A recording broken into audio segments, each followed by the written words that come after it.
नमस्कार दोस्तों, मेरा नाम रिजवाना शेख है। जीत आपकी पार्ट 4 कंटिन्यू करती हूँ। फ्रैंकलिन के संकेत समझने से पहले भी बिजली कई बार चमकी थी। न्यूटन के संकेत समझने से पहले भी सेब उनके सिर पर कई बार गिरा था।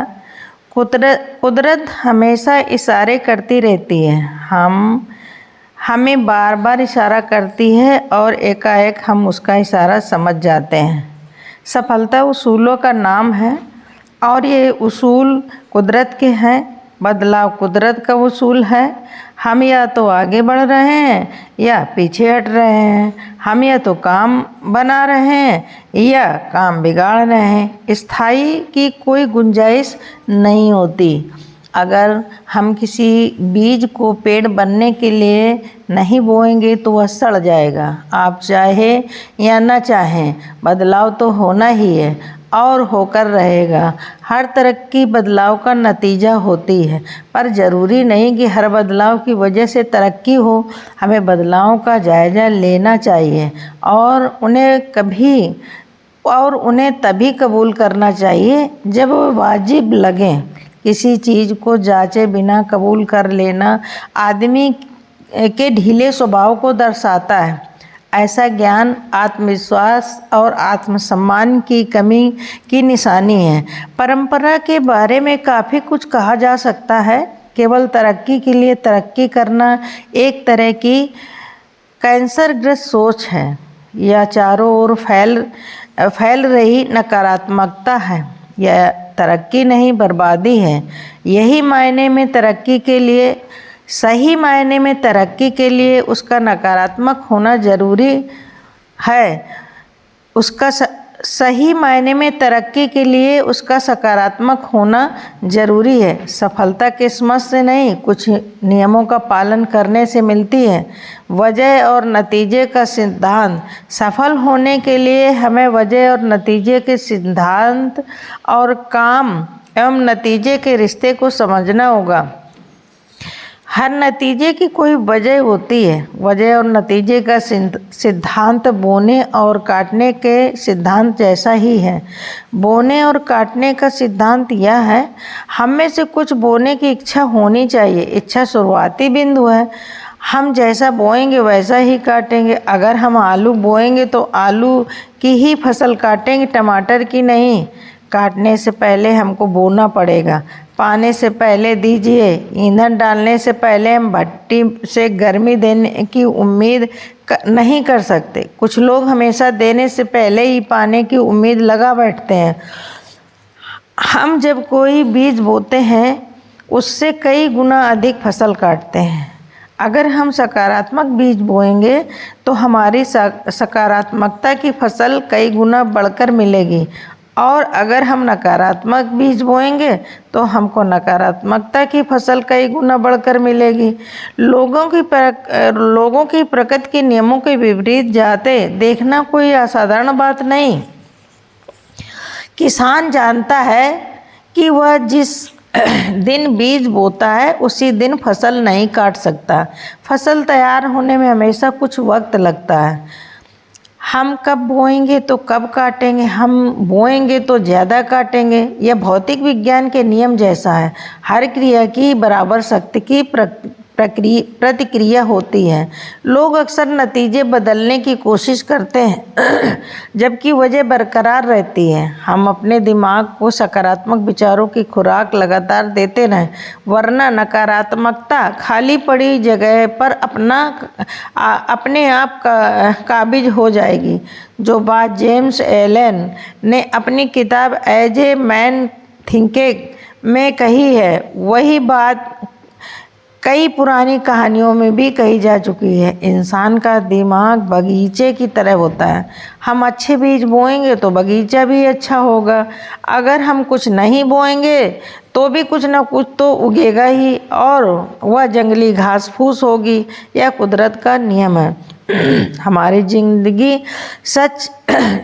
जिंदगी का सच भी यही है। मैं तो एक कदम और आगे बढ़कर कहना चाहूँगा कि जंगली घास फूस अच्छी बीज बोने के बावजूद उगेंगे, इसलिए निराई का काम हमेशा जारी रहना चाहिए। हम किसी गिलास में पानी डालकर तापमान 0 डिग्री से नीचे ला दें तो पानी जमकर बर्फ बन जाएगा। इसमें कोई अचरज की बात नहीं, यह कुदरत का नियम है। हकीकत यह है कि ऐसा होना ज़रूरी है। हमारी विचार ही नतीजों को जन्म देने वाली वजह है। हमारे विचार वजह हैं, और जैसे विचार का बीज बोते हैं वैसा ही कर्म फलता है। कर्म का बीज बोने पर आदत वैसी ही फलती है। आदत का बीज बोने पर चरित्र वैसा ही फलता है। चरित्र का बीज बोने पर किस्मत वैसी ही फलती है। इस सब की शुरुआत एक विचार से होती है। हम उन चीज़ों की ओर आकर्षित नहीं होते जिन्हें चाहते हैं, बल्कि उन चीज़ों की ओर आकर्षित होते हैं जो हमारे जैसी ही होती हैं। यह पुरानी कहावत बिल्कुल सच है। चोर चोर मौसेरे भाई होते हैं। नकारात्मक सोच वाले लोग खतरनाक होते हैं। वे नकारात्मक सोच वाले दूसरे लोगों को अपनी ओर आकर्षित करते हैं, नकारात्मक ढंग से प्रतिक्रिया जाहिर करते हैं, बुरे से बुरे नतीजों की उम्मीद करते हैं और कभी मायूस नहीं होते। क्या आपने गौर किया कि सामाजिक समारोह में सफल लोग दूसरे सफल लोगों को अपनी ओर आकर्षित कर लेते हैं, दूसरी ओर असफल लोग असफल लोगों को आकर्षित करते हैं और एक दूसरे से सिर जोड़कर शिकवा शिकायतें करते, कलपते और बिलखते हैं। जीतने की इच्छा कभी भी होती है, मगर जीतने के लिए तैयारी करने की इच्छा बहुत कम लोगों में होती है। ज़्यादातर लोग अपनी ज़िंदगी के बारे में योजना बनाने के बजाय पार्टी और छुट्टियों के बारे में योजना बनाने में वक्त बिताते हैं। आत्मविश्वास तैयारी से ही पैदा होता है। तैयारी का मतलब योजनाबद्ध ढंग से अभ्यास करना। जीतने वाले खुद पर दबाव बनाए रहते हैं। यह तैयारी दबाव जीत की चिंता किए बिना की जाने वाली तैयारी का होता है। अगर हमारी तैयारी खराब है तो हमारा खेल भी खराब होगा, लेकिन हम वैसा ही खेलते हैं जैसी हमारी तैयारी होती है। सफलता और असफलता के बीच उतना ही अंतर होता है जितना कि सही और लगभग सही के बीच होता है। जिस्म और दिमाग को पूरी तरह तैयार करने के लिए कुर्बानी और आत्म अनुशासन की ज़रूरत होती है। सामान बना रहना काफ़ी आसान है, लेकिन सबसे बेहतर बनना काफ़ी मुश्किल है। इसलिए कोई ताज्जुब की बात नहीं कि सामान्य लोग आसान रास्ता अपनाते हैं। किसी क्षेत्र में सफलता दिलाने वाली बढ़त तैयारी से ही मिलती है। तैयारी, मकसद, उसूल, योजना, अभ्यास, दृढ़ता, धैर्य, आत्मगौरव। तैयारी से आत्मविश्वास उपजता है।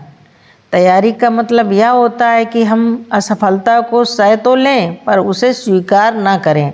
इसका मतलब होता है खुद को निराश, मायूस और हारा हुआ महसूस किए बिना हार का सामना करने का हौसला रखना।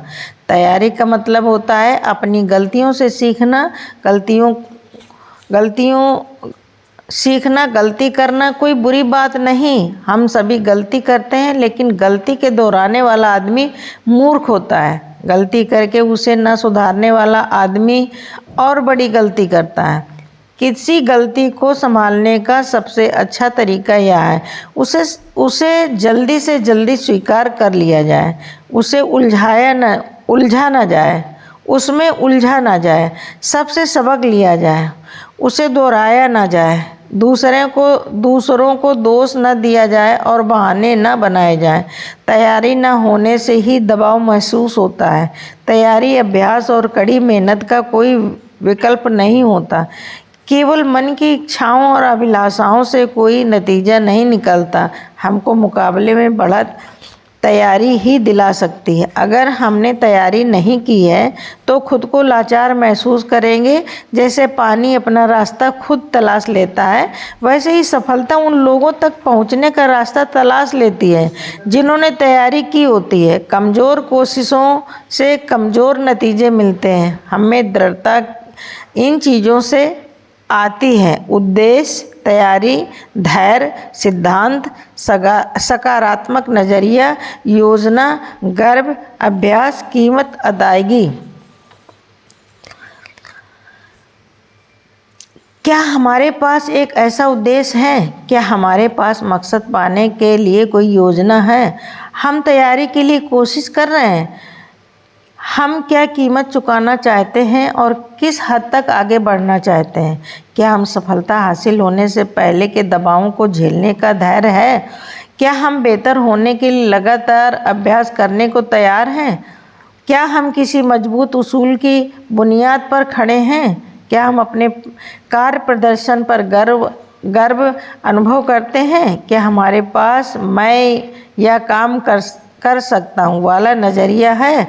बहाने बनाना। जीतने वाले बारीकी से जांच परख तो करते हैं पर बहाने नहीं बनाते। बहाने बनाने वाले हारने वालों की आदत होती है। हारने वालों के पास अपनी कामयाबी की वजह बताने वाले बहानों की पूरी किताब होती है। उनके बहाने कुछ किस्म के होते हैं: मैं बदनसीब था, मेरे सितारे ख़राब हैं, मेरी उम्र काफ़ी है, मेरी उम्र काफ़ी ज़्यादा है, मैं लाचार हूँ, मुझ में चतुराई नहीं, मैं शिक्षित नहीं हूँ, मैं सुंदर नहीं हूँ, मेरे अधिक संपर्क नहीं, मेरे पास ज़्यादा पैसा नहीं है, मेरे पास ज़्यादा वक्त नहीं है, मेरी माली हालत ख़राब है, काश मुझे मौका मिला होता, काश मुझ पर परिवार की जिम्मेदारी नहीं होती, काश मैंने सोच समझकर शादी की होती। ऐसे बहानों की लिस्ट बढ़ती ही जाती है। किसी आदमी का सफल होना इन दो बातों पर निर्भर करता: वजह और नतीजे। वजह पर कोई ध्यान नहीं देता पर नतीजे मायने रखते हैं। हिंदुस्तान में बंदर कैसे पकड़े जाते हैं? बंदर पकड़ने वाले एक बक्से का इस्तेमाल करते हैं जिसमें ऊपर की ओर एक छेद होता है। बंदर उसमें से अपना हाथ बड़ी आसानी से बक्से में डाल सकता है। बक्से में मूंगफलियां भरी होती हैं। बंदर मूंगफलियां लेने के लिए बक्से में हाथ डालता है। मूंगफलियां लेते समय उसकी मुट्ठी बंध जाती है। इसके बाद बंदर अपना हाथ बक्से से बाहर निकालना चाहता है, लेकिन जिस छेद के रास्ते वह खुला हुआ हाथ डालता है वह इतना बड़ा नहीं होता कि उसमें से मुट्ठी बाहर निकल सके। अब बंदर के पास यह विकल्प होता है कि वह या तो मूंगफलियों को छोड़कर हमेशा के लिए आज़ाद हो जाए या उन्हें पाने के चक्कर में पकड़ लिया जाए।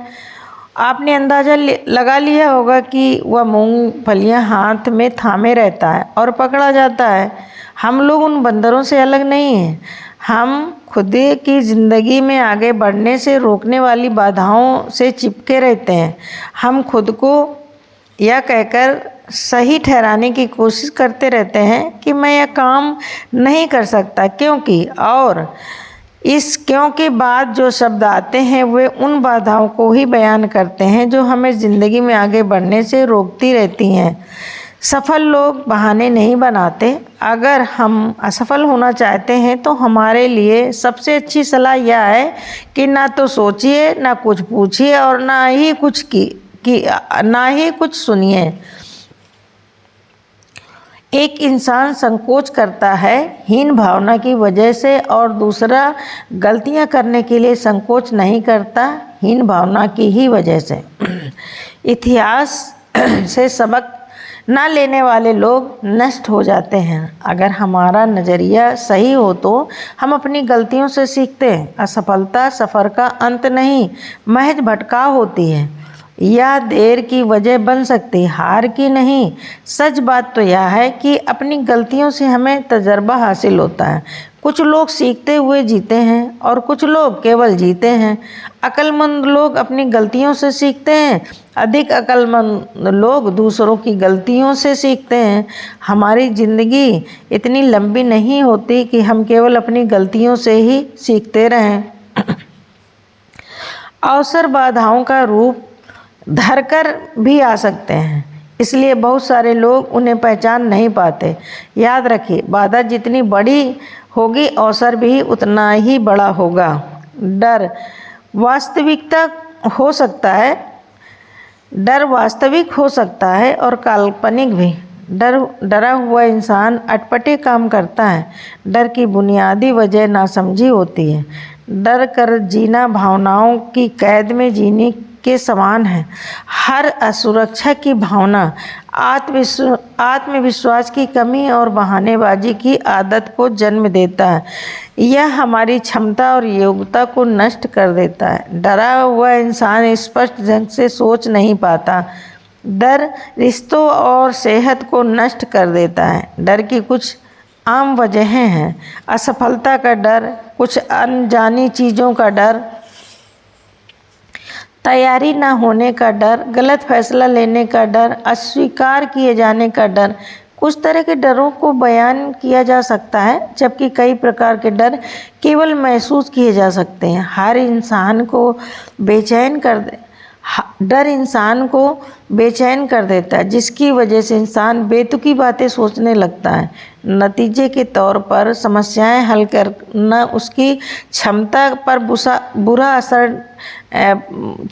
बुरा असर पड़ता है। आमतौर पर लोग डर से दूर भागते हैं। भागने से हमें राहत मिलती है और कुछ देर के लिए डर का असर कम हो जाता है, लेकिन डर की वजह बरकरार रहती। कई बार बेबुनियाद डर हमारी समस्याओं को बढ़ा देता है। काबू से बाहर हो जाने पर डर हमारी खुशियों और रिश्तों को नष्ट कर देता है। डर को एक ऐसा झूठ मानिए जो हमें सच लगता है। असफलता से भी अधिक बुरा असफलता का डर होता है। आदमी के साथ घटित होने वाली सबसे बुरी चीज़ असफलता नहीं होती। कोशिश न करने वाले लोग प्रयत्न करने से पहले ही असफल हो जाते हैं। बच्चे जब चलना सीखते हैं तो बार बार गिरते हैं, लेकिन उनके लिए वो असफलता नहीं बल्कि सीख होती है। अगर वे मायूस हो जाएं तो कभी चल नहीं पाएंगे। घुटनों के बल बैठकर डरी हुई जिंदगी जीने से अपने पैरों पर खड़ा होकर मरना ज़्यादा बेहतर होता है।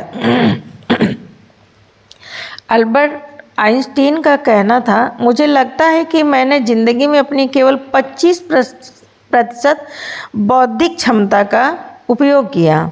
विलियम जेम्स के मुताबिक इंसान अपनी केवल 10 से 12% आंतरिक क्षमता का उपयोग करता है। ज़्यादातर लोगों की ज़िंदगी का सबसे दुखद पहलू यह होता है कि वे अपने मन में कुछ करने की इच्छा लिए ही मर जाते हैं। जीवित होते हुए भी जिंदगी को जी नहीं सके। वे इस्तेमाल होने की वजह से नहीं बल्कि जंग लगने की वजह से मरे। मैं खुद में जंग लगवाने के बजाय इस्तेमाल होना ज़्यादा पसंद करूँगा। ज़िंदगी में सबसे दुखद शब्द ये होते हैं, मुझे यह करना चाहिए था। खाली बैठने और इंतज़ार करने में बहुत फ़र्क है। खाली बैठने का मतलब है बेकारी और निकम्मापन, जबकि धैर्य और इंतज़ार करना एक सोचा समझा फैसला है। यह एक क्रम है और इसमें लगातार कोशिश और दृढ़ता शामिल है। किसी ने एक बुजुर्ग आदमी से पूछा, जिंदगी का सबसे बड़ा बोझ क्या है? बुजुर्ग ने बड़ी दुखी आवाज़ में जवाब दिया, ढोने के लिए कोई बोझ न होना। अनुशासन की कमी। आपको जिंदगी में यह चुनाव करना है कि अनुशासन की कीमत चुकाएंगे या अफसोस की। क्या हमने कभी विचार किया कि कुछ लोग अपने लक्ष्य तक क्यों नहीं पहुंच पाते? उन्हें बार बार हार और संकट का सामना क्यों करना पड़ता है? कुछ लोगों को लगातार सफलता क्यों मिलती जाती है जबकि दूसरे लोगों को अंतहीन सफलताएं झेलनी पड़ती हैं? खेल कूद, शिक्षा और व्यापार यानी किसी भी क्षेत्र में अनुशासन के बिना महत्वपूर्ण सफलता कोई भी कभी हासिल नहीं कर सकता। अनुशासनहीन लोग हर काम करने की कोशिश करते हैं, लेकिन उनमें किसी भी काम को करने का संकल्प नहीं होता।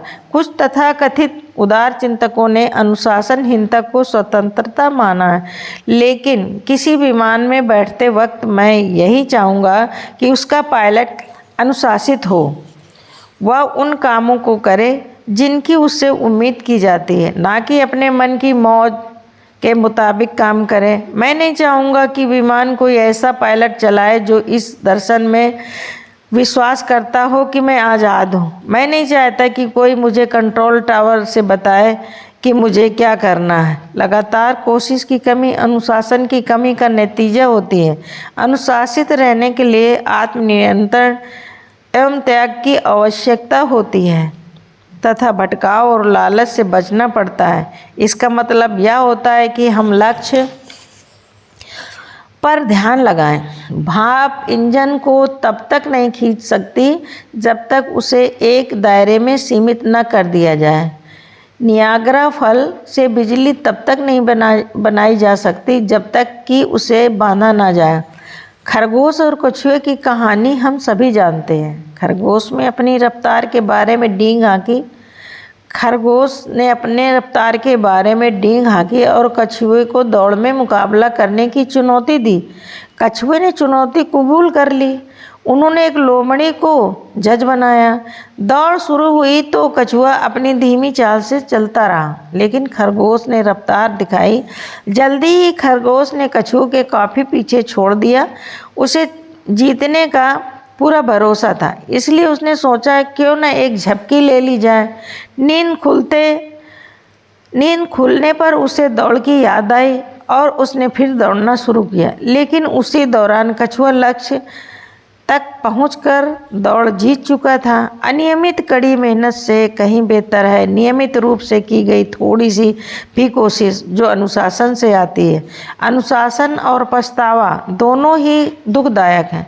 ज़्यादातर लोगों को इन दोनों में से किसी एक को चुनना होता है। जरा सोचिए, इन दोनों में से कौन ज़्यादा तकलीफ दे है।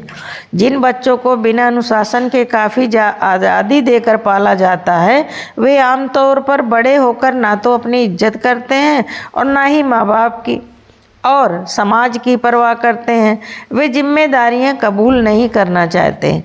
अगर कोई इंसान खुद की इज्जत नहीं करता और अपनी अहमियत महसूस नहीं करता तो उसमें स्वाभाविक रूप से आत्मसम्मान की कमी होती है। ऐसा इंसान ना तो अपनी इज्जत करता है और ना ही दूसरों की। उसकी शख्सियत की ड्राइविंग सीट पर अहंकार बैठ जाती है। वह फैसले कोई कायदे का काम करने के लिए नहीं बल्कि अपने अहंकार को संतुष्ट करने के लिए लेता है। जिन लोगों में आत्मसम्मान की कमी होती है वे लगातार अपनी पहचान की तलाश करते रहते हैं। वे खुद को ढूंढते रहते हैं। शख्सियत कहीं पड़ा हुआ नहीं मिलता, उसे बनाना पड़ता है। बहानेबाजी की आदत, निकम्मापन और आलसीपन आत्मसम्मान की कमी का ही नतीजा होते हैं। निकम्मापन उस जंग की तरह है जो बढ़िया से बढ़िया लोहे को भी खा जाता है। ज्ञान की कमी। 60 साल पहले मैं सारी बातें जानता था, लेकिन अब मैं कुछ नहीं जानता। अपनी अज्ञानता को निरंतर जानते रहने की प्रक्रिया ही शिक्षा है। अपनी अज्ञानता के दायरे को जानना ही ज्ञान प्राप्ति की दिशा में पहला कदम है। इंसान जितना ज़्यादा ज्ञान प्राप्त करता है, उसे अपनी अज्ञानता के क्षेत्र का अनुभव भी उतना ही ज़्यादा होता है।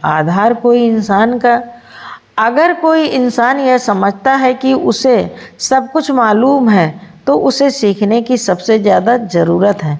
अज्ञानी लोग नहीं जानते कि वे अज्ञानी हैं। उन्हें अपने अज्ञान का एहसास ही नहीं होता। दरअसल अज्ञान से भी बड़ी समस्या ज्ञानी होने का भ्रम है।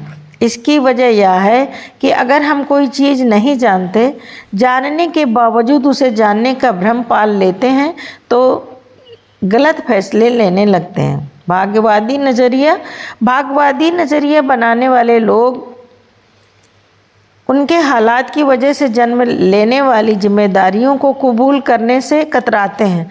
वे सफलता और असफलता दोनों को भाग्य की देन मानते हैं। वे सब कुछ भाग्य पर छोड़ देते हैं। वे अपनी कुंडली या सितारों द्वारा पहले से ही लिखी गई तकदीर को मंजूर कर लेते हैं। वे मान लेते हैं कि लाख कोशिश करने के बावजूद होगा वही जो किस्मत में लिखा है, इसलिए वे कोई कोशिश ही नहीं करते और आत्मसंतुष्टि उनकी ज़िंदगी के जीने जीने का तरीका बन जाती है। वे खुद कुछ कर गुजरने के बजाय कुछ घटित होने का इंतजार करते रहते हैं। किसी भी असफल आदमी से पूछिए तो वह यही कहेगा कि कामयाबी तो किस्मत से मिलती है। कमज़ोर दिमाग वाले लोग तकदीर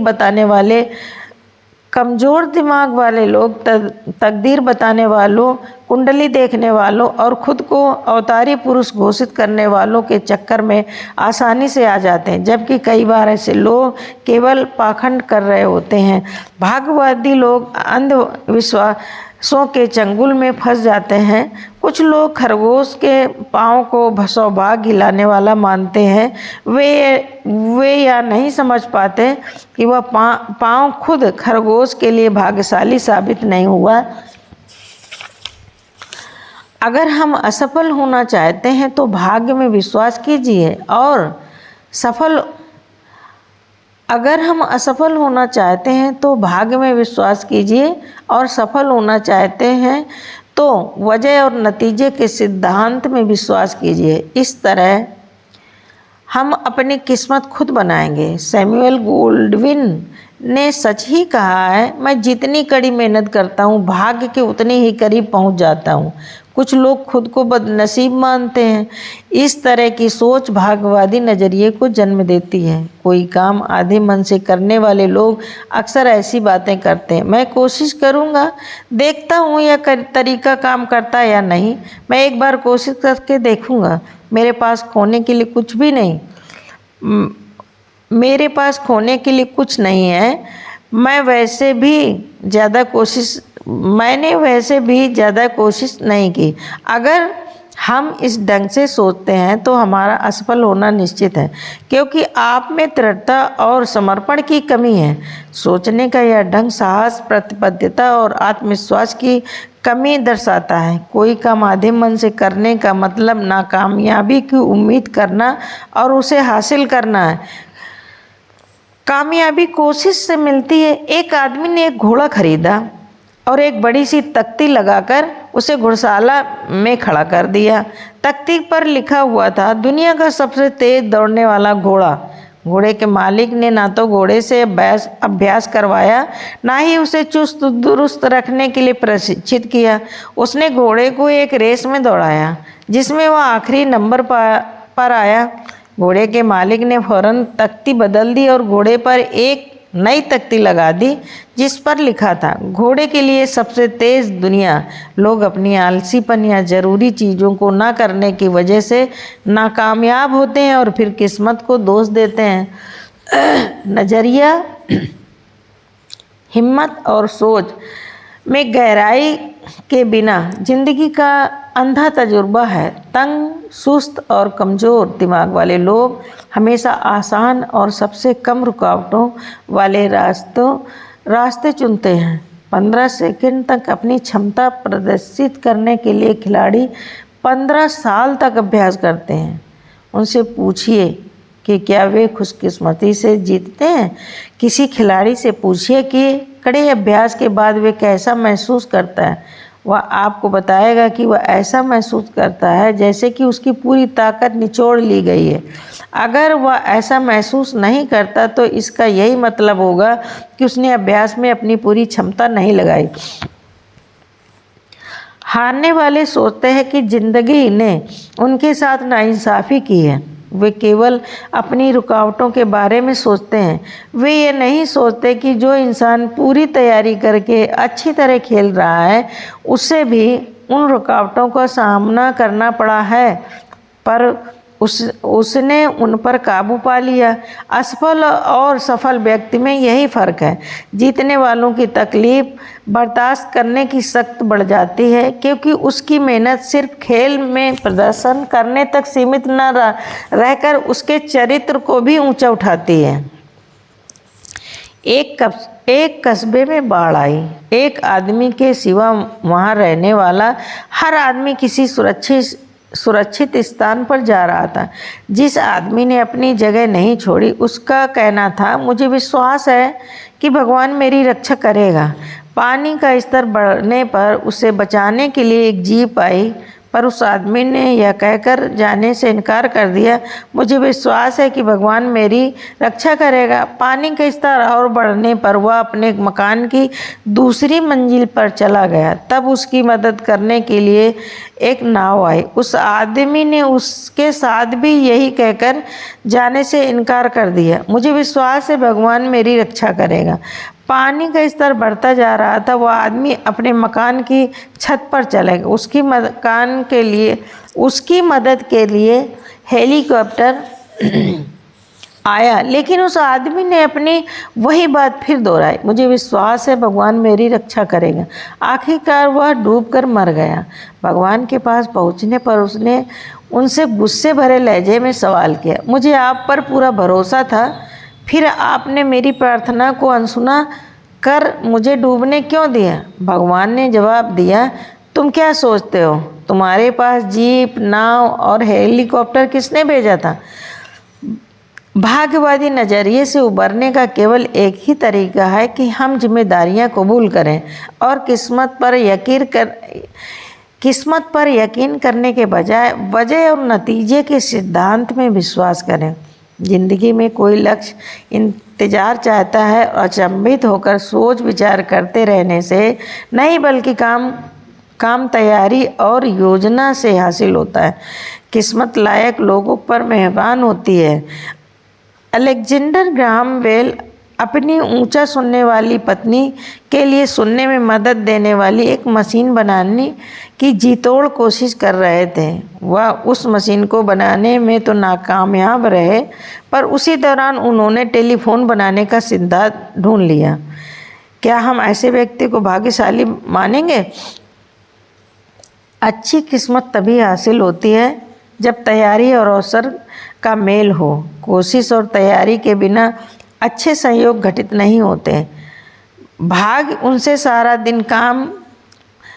उसने सारा दिन काम किया और सारी रात काम किया।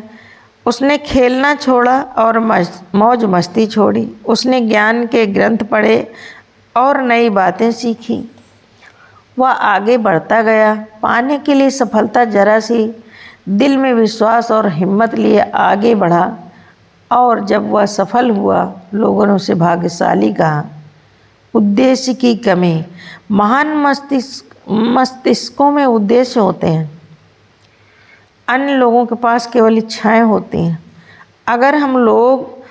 अगर हम ऐसे लोगों की कहानियाँ पढ़ें जिन्होंने अपनी गंभीर किस्म की असमर्थताओं पर विजय प्राप्त की, तो यह स्पष्ट हो जाएगा कि प्रबल इच्छा ही उनकी प्रेरणा शक्ति थी।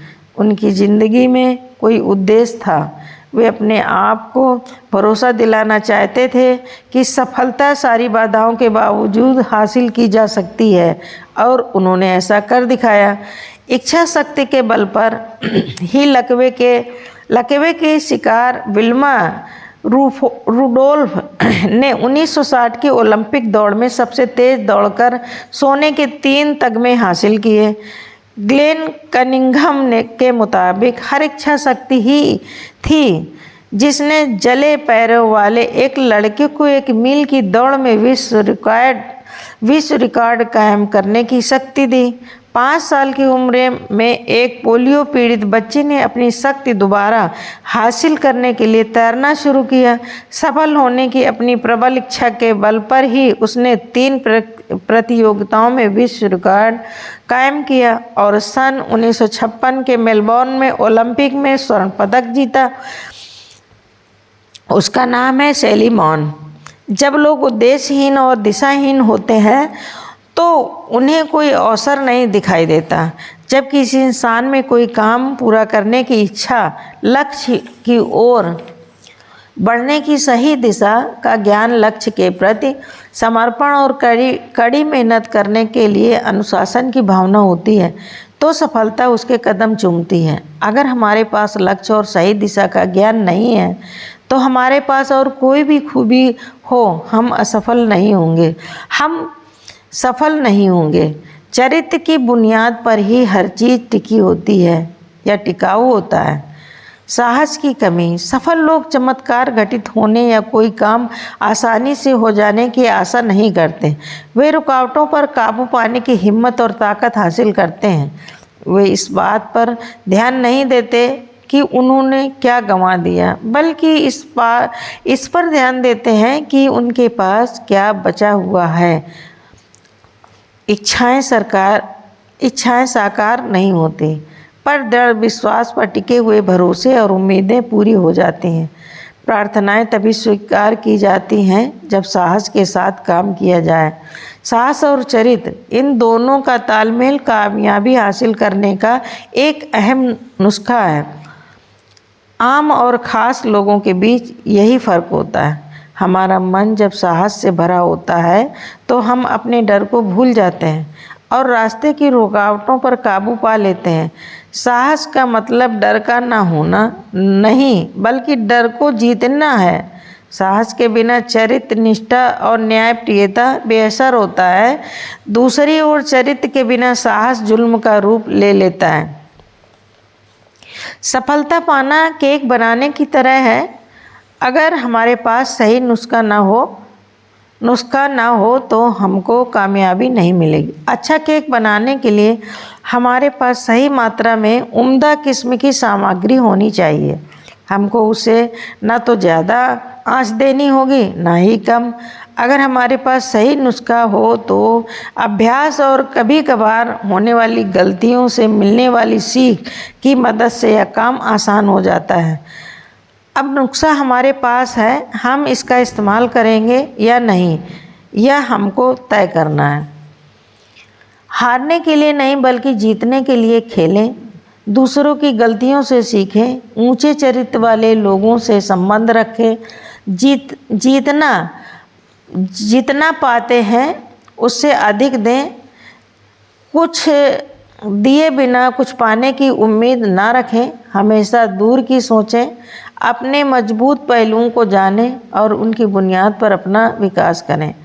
फैसला लेते समय हमेशा हालात की व्यापक तस्वीर को ध्यान में रखें।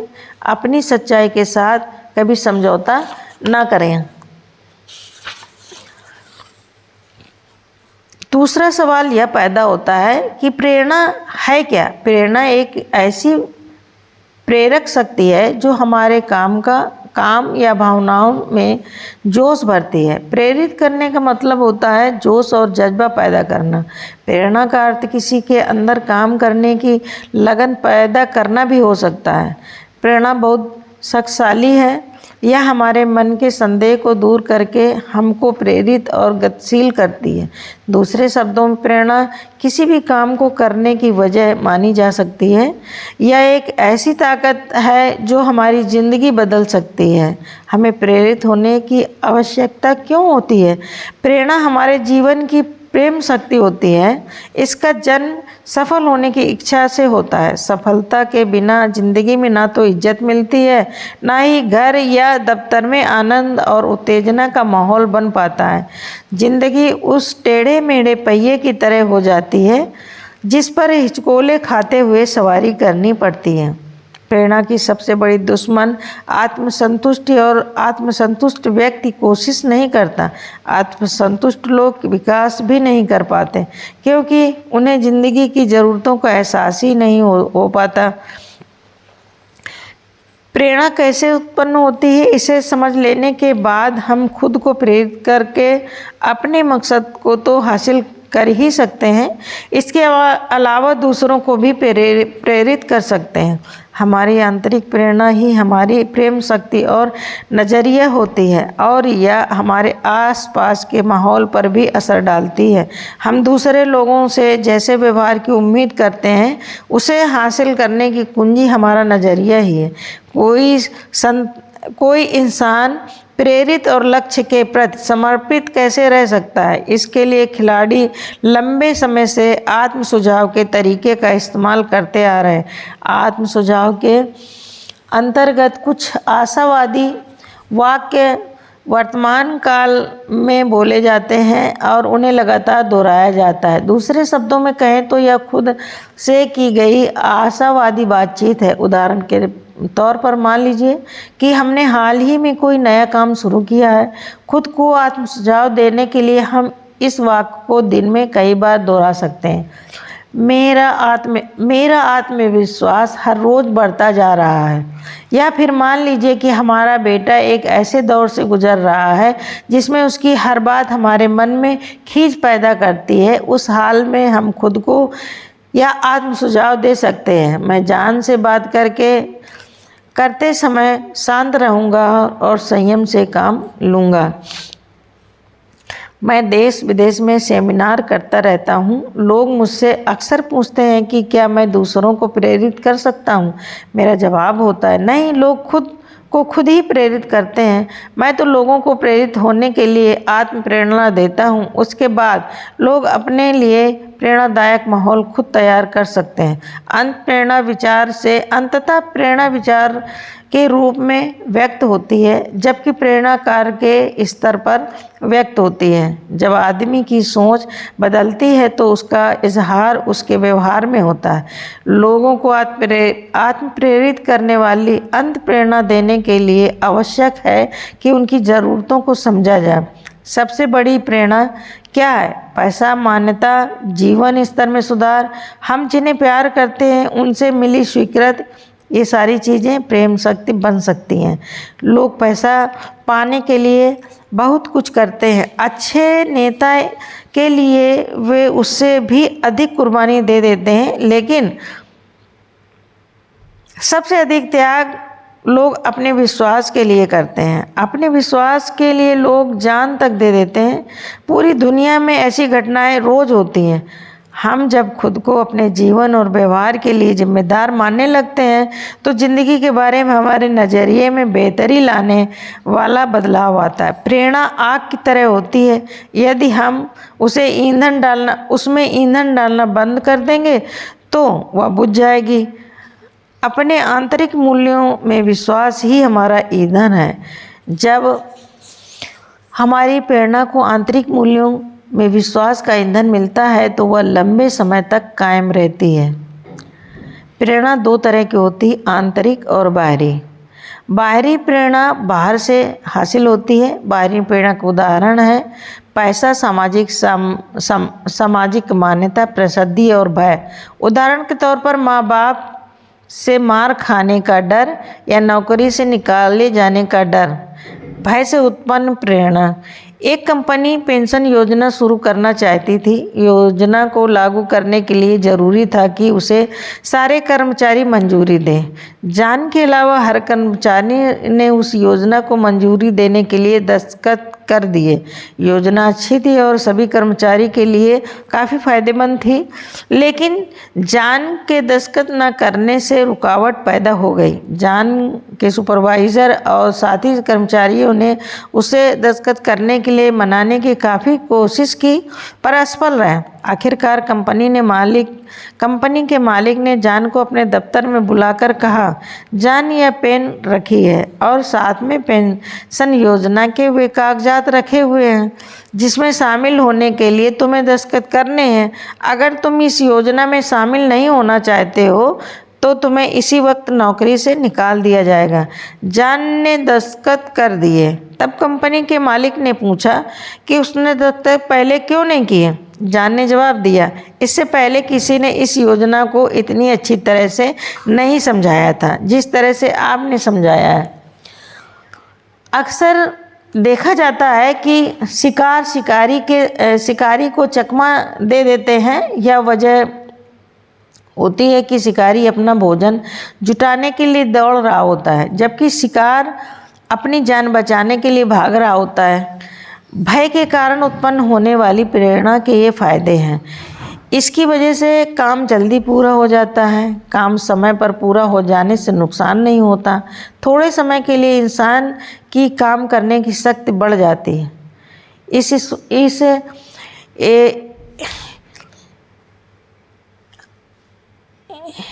उनकी लगातार निगरानी की जाती है और काम करने पर सज़ा दी जाती है।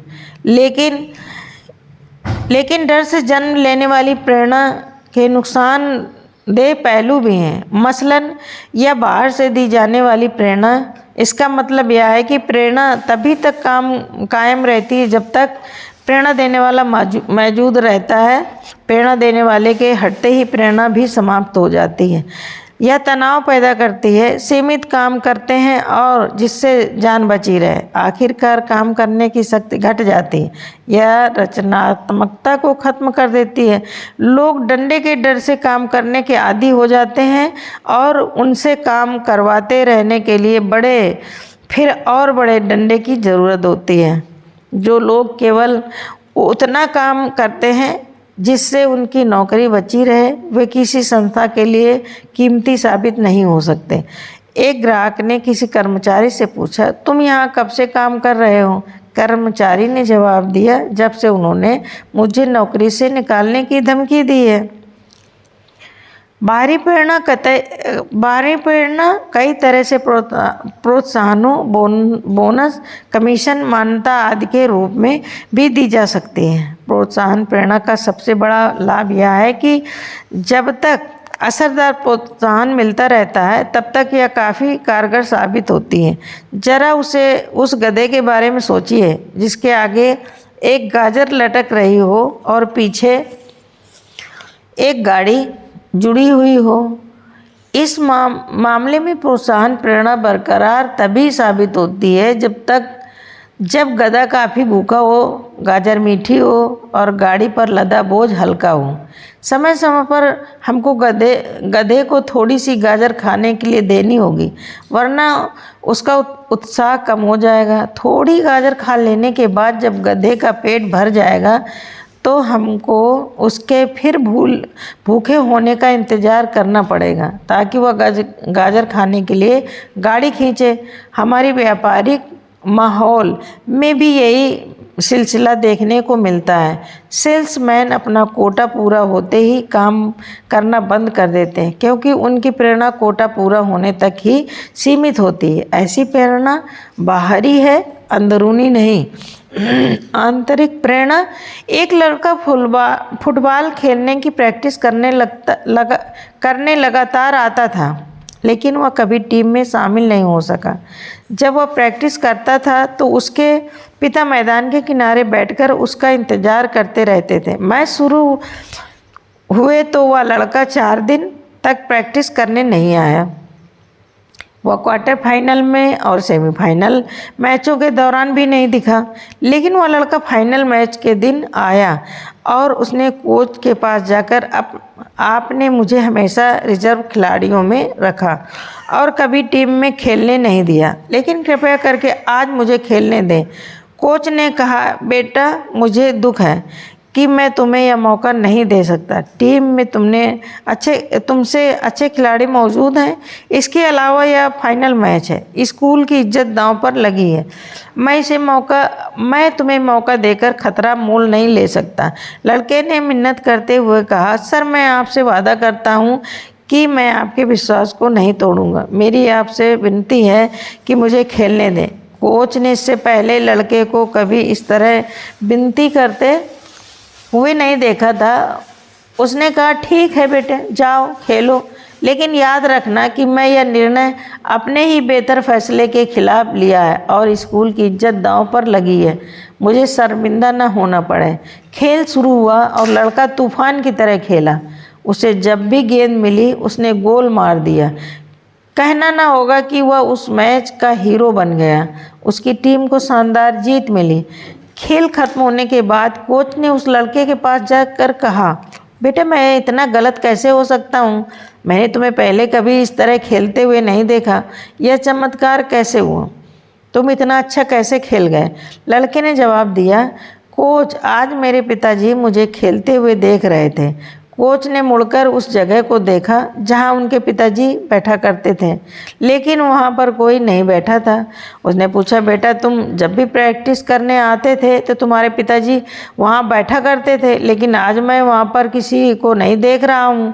लड़के ने उत्तर दिया, कोच मैंने आपको यह कभी नहीं बताया कि मेरे पिताजी अंधे थे। 4 दिन पहले उनकी मृत्यु हो गई।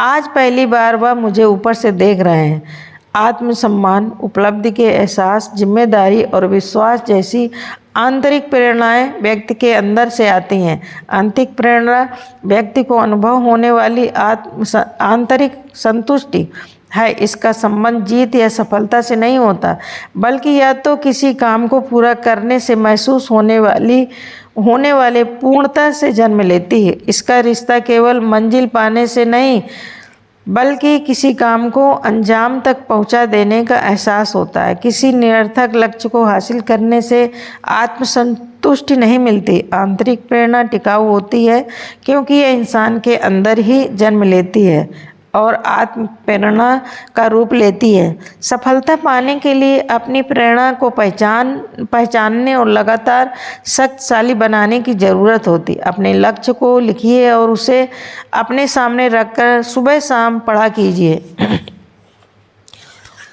दो सबसे अधिक महत्वपूर्ण आंतरिक प्रेरणाएं, मान्यता और जिम्मेदारी। मान्यता पाने का मतलब लोग हमारी प्रशंसा करें, हमको मान सम्मान दें और हमसे जुड़ाव महसूस करें। जिम्मेदारी से आदमी में जुड़ाव और स्वामित्व की भावना जन्म लेती है। वह एक बड़ी तस्वीर का हिस्सा बन जाता है। जिम्मेदारी का अभाव आदमी के उत्साह को घटाता है। मान्यता बाहरी चीज़ है क्योंकि यह बाहर से हासिल होती है, हालांकि इसका एहसास आदमी के अंदर होता है। दूसरी ओर जिम्मेदारी एक अंदरूनी एहसास है और इसकी अनुभूति व्यक्ति को अंदर होती है। जिल का उदाहरण लें। वह एक ग्राहक सेवा प्रतिनिधि थी और इस काम से 6 सालों से जुड़ी थी। इस काम में कर्मचारी जितनी जल्दी बदलते हैं, उसे देखते हुए वह काम लंबे समय से कर रही थी। जिल को अपना काम पसंद था। उसे ग्राहकों से बात करना और उनकी दिक्कतें दूर करना अच्छा लगता था, लेकिन उसे एक बात नापसंद थी। 2 साल से भी कम समय से काम कर रहे दूसरे ग्राहक सेवा प्रतिनिधियों को भी उसकी बराबरी का दर्जा दिया गया था। वह इस बात से हताश हो जाया करती थी कि कई ग्राहक सेवा प्रतिनिधि उसकी सलाह सुनना ही नहीं चाहते थे। उनके सामने अब कोई दिक्कत आती थी तो वे सीधे मैनेजर के पास चले जाते थे, जबकि मैनेजर के पास जितना काम का तजर्बा नहीं था। मैनेजर ने गौर करना शुरू किया कि जिल का काम हालांकि खराब नहीं था, पर वह पहले जितना अच्छा नहीं रह गया था। वह अपने काम से खुश नहीं लग रही थी। वह इतनी अच्छी कर्मचारी को खोना नहीं चाहता था, इसलिए उसने जिल की तनख्वाह बढ़ा दी। लेकिन काम करने के बारे में जिल का नज़रिया नहीं बदला। अधिक पैसा पाना किसी को भी हमेशा अच्छा लगता है, पर जिल तो सम्मान चाहती थी। उसके बाद मैनेजर ने जिल से कुछ देर बात की। उसके असंतोष की वजह जानने के बाद मैनेजर ने जिल को सुपरवाइज़र का दर्जा दे दिया। दूसरे प्रतिनिधियों को निर्देश दिया कि भविष्य में आने वाली सारी दिक्कतों का ब्यौरा उस तक जिल के जरिए पहुंचेगा। जिल की बढ़ी हुई जिम्मेदारी ने उसकी सम्मान पाने की इच्छा पूरी कर दी और उसकी काम करने की शक्ति को फौरन बढ़ गई। आर्थिक पुरस्कार अस्थायी होते हैं और उनका असर थोड़ी देर के लिए होता है। वे लंबे समय तक आत्मसंतुष्टि नहीं दे पाते। इसके विपरीत किसी सोच को अमल में आते हुए देखने का ख्याल अपने आप में भावनात्मक आत्मसंतुष्टि प्रदान करने वाला होता है। लोग महसूस करते हैं कि उनके साथ बेजान चीज़ों की तरह पेश नहीं आया जा रहा। वे खुद को एक उपयोगी टीम का हिस्सा मानने लगते हैं। सही काम करना एक ऐसा पुरस्कार है जो खुद ही प्रेरणादायक है। हम सभी सही या गलत तरीके से प्रेरित हैं। मैं जब टोरंटो में था तो मैंने 2 भाइयों की कहानी सुनी। उनमें से एक नशीली दवाओं का आदी था और अपने परिवार के लोगों को अक्सर पीटा करता था, जबकि दूसरा काफ़ी सफल व्यापारी था। वह समाज में सम्मानित था और उसका एक अच्छा परिवार था। एक ही माँ बाप द्वारा पाले गए, एक ही माहौल में पले बढ़े 2 सगे भाई एक दूसरे से इतने अलग कैसे हो गए। पहले भाई से पूछा गया कि आप यह सब क्यों करते हैं। आप नशीली दवाओं के आदी हैं, शराबी हैं, अपने परिवार के लोगों को पीटते हैं। आपको यह सब करने की प्रेरणा कहाँ से मिलती है? उसने जवाब दिया, मेरे पिता से।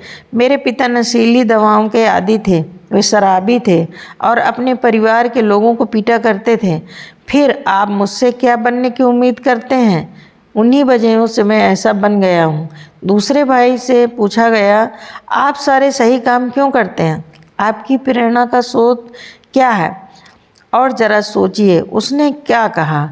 मैं जब छोटा था तो अपने पिताजी को शराब के नशे में धुत और सारे गलत काम करते हुए देखा करता था। मैंने उसी समय सोच लिया था कि मुझे उनके जैसा नहीं बनना। दोनों भाई एक ही स्रोत में प्रेरणा हासिल कर रहे थे, लेकिन एक उसका इस्तेमाल सही ढंग से और दूसरा गलत ढंग से कर रहा था। गलत ढंग की प्रेरणा इंसान को आसान रास्ता अपनाने की इच्छा पैदा करती है, लेकिन अंत में वह रास्ता ज़्यादा मुश्किल साबित होता है। कोई काम शुरू करने के बाद लोग अक्सर काम करने की शक्ति और प्रेरणा के कई पड़ावों से गुजरते हैं। प्रेरित लेकिन बेअसर। अपनी नौकरी के दौरान कोई कर्मचारी सबसे अधिक प्रेरित कब होता है? जब वह किसी संगठन या संस्था में शामिल होता है, क्योंकि इसलिए कि वह साबित करना चाहता है कि उसे नौकरी पर रखकर नौकरी देने वाले से सही फैसला लिया है।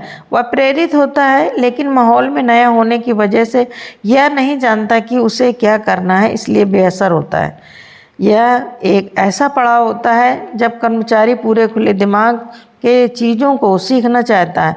उस दौरान उसे संस्था की संस्कृति में ढालना काफ़ी आसान होता है। इस पड़ाव पर उसे ट्रेनिंग और सही दिशा देना जरूरी होता है। गैर पेशेवर संगठनों के पास दिशा देने वाला कोई कार्यक्रम या तो होता ही नहीं है अथवा बेहद घटिया दर्जे का होता है। काम के पहले दिन सुपरवाइजर नए कर्मचारियों को अपने काम करने की जगह दिखाता है और उसे क्या करना है यह बताकर फुर्सत पा लेता है। इस तरह वह कर्मचारी को अच्छी बातें बताने के साथ ही अपनी सारी बुराइयां भी सिखा देता है। नया कर्मचारी सुपरवाइजर की सारी गलतियों को फौरन सीख लेता है, क्योंकि उसे वही सिखाया जाता है। इस तरह वह संगठन नए कर्मचारी को संस्था की संस्कृति में ढालने का मौका गवा देता है। दूसरी ओर पेशेवर संगठन नए लोगों को भर्ती करने में काफ़ी सावधानी बरतते हैं। वे उसे और बातों के साथ ये बातें भी बताते हैं।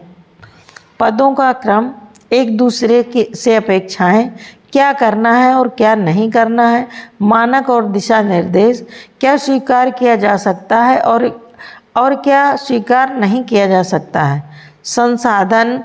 जब तक किसी को साफ तौर पर यह न बताया जाए कि उससे क्या उम्मीदें हैं, तो उससे काम करने की शक्ति दिखाने की उम्मीदें कैसे की जा सकती हैं। यदि कर्मचारी को भर्ती करते समय सावधानी बरती जाए और उसे सही दिशा का ज्ञान कराया जाए तो कई समस्याएं पैदा ही नहीं होंगी। इस पड़ाव पर पहुंचते पहुंचते कर्मचारी यह सीख चुका होता है कि उसे क्या करना है और वह कामों को जोश से खरोश के साथ करता है। वह अपने पेशे को समझ चुका होता है और यह बात उसकी काम करने की शक्ति में दिखाई देती है। उसके बाद वह अगले पड़ाव की ओर बढ़ता है। प्रेरणाहीन पर असरदार। कुछ समय के बाद कर्मचारी की प्रेरणा में कमी आने लगती है। वह अपने पेशे की तिकड़ में सीखने लगता है। इस पड़ाव पर पहुंचकर कर्मचारी प्रेरणाहीन हो चुका होता है। वह इतना काम तो करता रहता है जिससे कि मालिक को उसे नौकरी से निकालने का मौका न मिले, लेकिन वह प्रेरित होकर काम नहीं करता। यह कर्मचारी के विश्वास के लिहाज से नुकसानदेह होता है। किसी भी संख्या में अधिकतर लोग इसी तीसरे पड़ाव पर होते हैं। एक प्रेरित पेशेवर कर्मचारी अपने पेशे की बारीकियों को अच्छी तरह सीखता है और तिकड़मों को धोखेबाजों और धूर्तों के लिए छोड़ देता है। लेकिन यह प्रेरणाहीन कर्मचारी कंपनी को नुकसान पहुंचाने लगता है। उसकी खुद की काम करने की शक्ति काम चलाऊ होती है और यह अच्छा काम करने की शक्ति वाले कर्मचारी का मजाक उड़ाने लगता है। वह नए विचार नहीं अपनाना चाहता और अपने चारों ओर निराशा फैलाता है। हमारा मकसद ऐसे कर्मचारियों को वापस दूसरे पड़ाव पर लाना यानी ट्रेनिंग के नज़रिए उन्हें फिर से प्रेरित और असरदार बनाना है। किसी कर्मचारी को अधिक समय तक तीसरे पड़ाव पर नहीं रहना चाहिए, क्योंकि यहाँ से वे या तो दूसरे पड़ाव पर वापस लौटकर एक बार फिर प्रेरित और असरदार कर्मचारी बन जाते हैं अथवा चौथे पड़ाव पर पहुँच जाते हैं, प्रेरणाहीन बेअसर। अगर कोई कर्मचारी इस पड़ाव पर पहुँच जाता है तो फिर मालिक के पास उसे नौकरी से निकालने के अलावा कोई रास्ता नहीं बचता। इस बिंदु पर सबसे उचित कदम यही होता है। याद रखिए कि मालिक भी वही चाहते हैं जो कर्मचारी चाहते हैं। वे व्यापार को बढ़ाना और सफल बनाना चाहते हैं। अगर कर्मचारी इस मकसद में मदद देता है तो मालिक के लिए कीमती बन जाता है और खुद अपने लिए भी कामयाबी हासिल कर लेता है। प्रेरणाहीन बनाने वाले कारण। शुरू में प्रेरित रहने वाला कर्मचारी उस पड़ाव से खिसक कर प्रेरणाहीन कैसे बन जाता है। कर्मचारी को प्रेरणाहीन बनाने वाले कुछ कारण ये हैं। अनुचित आलोचना, नकारात्मक आलोचना, सबके सामने अपमानित किया जाना, काम न करने वालों को पुरस्कृत करने से काम करने वालों का उत्साह कम होता है। असफलता या सफलता का डर। सफलता से कई लोग आत्मसंतुष्ट हो जाते हैं। दिशाहीनता, कोई निश्चित लक्ष्य न होना, आत्मसम्मान की कमी, प्राथमिकताएं तय न करना, नकारात्मक आत्मवार्ता, दफ्तर की राजनीति, अनुचित व्यवहार, पाखंड, घटिया मानदंड, तेजी से किए जाने वाले बदलाव, अधिकार दिए गए सौंपी गई जिम्मेदारी। कोई आवश्यक नहीं है कि एक संतुष्ट व्यक्ति प्रेरित भी हो। कुछ लोग थोड़े में ही संतुष्ट हो जाते हैं। ऐसे मामले में संतुष्ट निष्क्रियता भारी आत्मसंतुष्टि को जन्म देती है, जबकि प्रेरणा का जन्म उत्तेजना से होता है और उत्तेजना कभी पैदा होती है जब किसी काम के प्रति पूरा समर्पण हो। प्रेरित करने के नए तरीके जब तक कारगर नहीं हो सकते जब तक प्रेरणाहीन बनाने वाली वजहों को दूर न कर दिया जाए।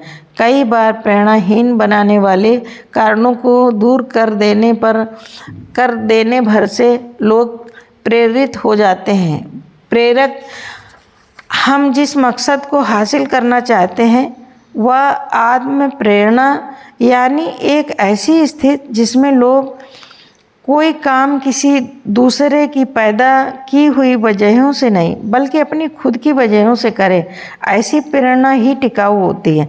याद रखिए, सबसे बड़ी प्रेरक शक्ति हमारा विश्वास है।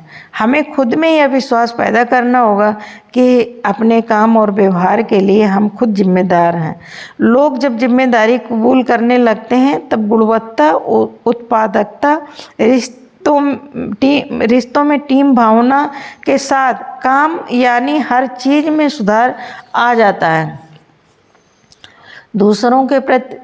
दूसरों को प्रेरित करने के कुछ तरीके। मान्यता दें, इज्जत दें, काम को दिलचस्प बनाएं, अच्छे श्रोता बने, लक्ष्य तय करने के लिए प्रोत्साहित करें, विकास के अवसर मुहैया कराएं, ट्रेनिंग दें, चुनौती पेश करें, मदद करें, पर दूसरों के लिए उन कामों को ना करें जिन्हें वे अपने लिए खुद कर सकते हैं। लोग कोई काम हमारी पैदा की हुई वजहों से नहीं बल्कि खुद की वजहों से करते हैं। रैल्फ वाल्डो इमर्सन के साथ घटी घटना से यह बात काफ़ी अच्छी तरह जाहिर होती है। एक बार इमर्सन और उनका बेटा एक बछड़े को बखार में घुसाने की कोशिश कर रहे थे। बछड़े को खींच खींच कर और धक्का दे देकर बाप बेटे बुरी तरह थक गए, पर बछड़ा बखार में नहीं घुसा। तभी एक छोटी सी लड़की उधर से गुजरी। उसने अपनी नन्ही सी उंगली बछड़े के मुंह में डाल दी।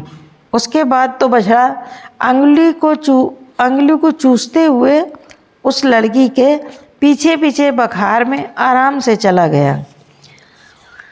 कोई आदमी अपने बारे में जो सोचता है उसी से उसकी तकदीर तय होती है या उसके भाग्य के बारे में संकेत मिलता है। एक भिखारी एक स्टेशन पर पेंसिलों से भरा कटोरा लेकर बैठा हुआ था। एक युवा अधिकारी उधर से गुजरा और उसने कटोरे में $1 डाल दिया, लेकिन उसने कोई पेंसिल नहीं ली। उसके बाद वह ट्रेन में बैठ गया। डिब्बे का दरवाज़ा बंद होने ही वाला था कि अधिकारी एकाएक ट्रेन से उतर कर भिखारी के पास लौटा और कुछ पेंसिल उठाकर बोला, मैं कुछ पेंसिल लूँगा, इनकी कीमत है, आखिरकार तुम एक व्यापारी हो और मैं भी। इसके बाद वह तेज़ी से ट्रेन में चढ़ गया। 6 महीने बाद वह अधिकारी एक पार्टी में गया। वह भिखारी भी वहाँ पर सूट और टाई पहने हुए मौजूद था। भिखारी ने उस अधिकारी को पहचान लिया। वह उसके पास जाकर बोला, आप शायद मुझे नहीं पहचान रहे, लेकिन मैं आपको पहचानता हूँ। उसके बाद उसने 6 महीने पहले की घटी घटना का जिक्र किया। अधिकारी ने कहा, तुम्हारे याद दिलाने पर मुझे याद आ रहा है कि तुम भीख मांग रहे थे। तुम यहाँ सूट और टाई में क्या कर रहे हो? भिखारी ने जवाब दिया, आपको शायद मालूम नहीं कि आपने मेरे लिए उस दिन क्या किया। मुझे दान देने के बजाय मेरे साथ सम्मान के साथ पेश आए। आपने कटोरे में पेंसिल उठाकर कहा, इनकी कीमत है, आखिरकार तुम एक व्यापारी हो। और मैं भी आपके जाने के बाद मैंने ऐसे सोचा, मैं यहाँ क्या कर रहा हूँ, मैं भीख क्यों मांग रहा हूँ। मैंने अपनी ज़िंदगी को संवारने के लिए कुछ अच्छा काम करने का फ़ैसला लिया। मैंने अपना झोला उठाया और काम करने लगा। आज मैं यहाँ मौजूद हूँ। मुझे मेरा सम्मान लौटाने के लिए मैं आपको धन्यवाद देता हूँ। उस घटना ने मेरा जीवन बदल दिया। Thank you so much.